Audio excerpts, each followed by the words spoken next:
ہماری گفتگو چل رہی تھی مسائل غسل پر۔ آج سے انشاءاللہ مسائل وضو پر ہم بات کریں گے، اور سب سے پہلے فضائل وضو اور وضو کے ذریعے سے کون سے گناہ ختم ہو جاتے ہیں۔ رسول اللہ صلی اللہ علیہ وسلم کا فرمان ہے کہ وضو کرنے سے اللہ تعالیٰ صغیرہ گناہوں کو معاف کر دیتے ہیں اور آخرت میں بڑا مرتبہ عطا فرماتے ہیں، اور وضو کرنے سے انسان کے بدن سے تمام گناہ نکل جاتے ہیں۔ رسول اللہ صلی اللہ علیہ وسلم نے طہارت کو نصف ایمان فرمایا ہے۔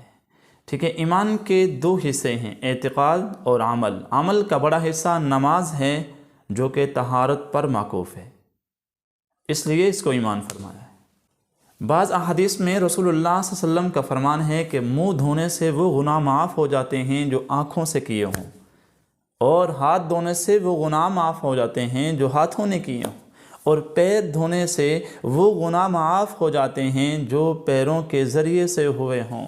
گویا کہ میل کے ساتھ ساتھ گناہ بھی بدن سے نکل جاتے ہیں، یہاں تک کہ آدمی وضو کے بعد گناہوں سے پاک ہو جاتا ہے۔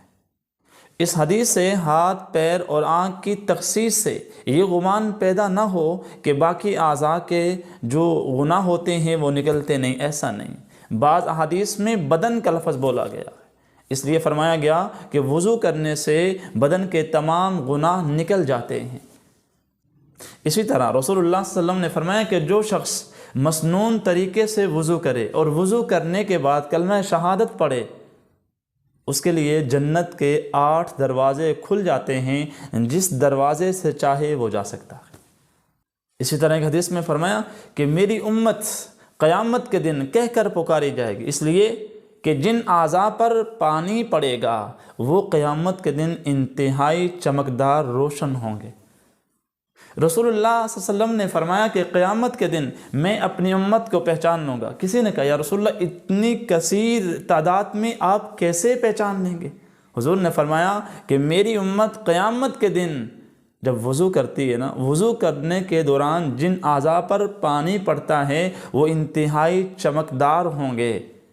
میں ان اعضاء کو دیکھتے ہوئے اپنی امت کو پہچان لوں گا۔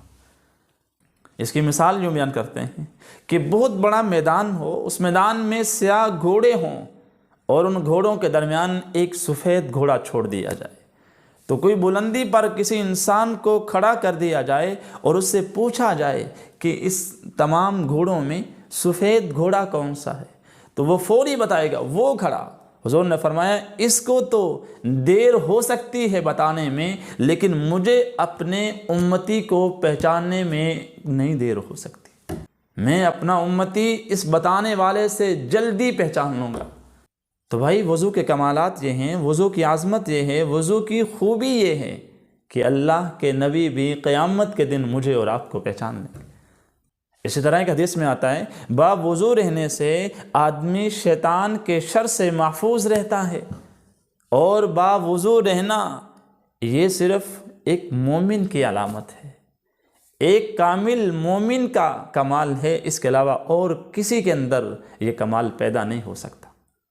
باوضو مسجد میں انتظار کرنے سے جتنا وقت نماز کے انتظار میں گزرے گا نا، وہ سارا وقت نماز میں ہی شمار ہوگا۔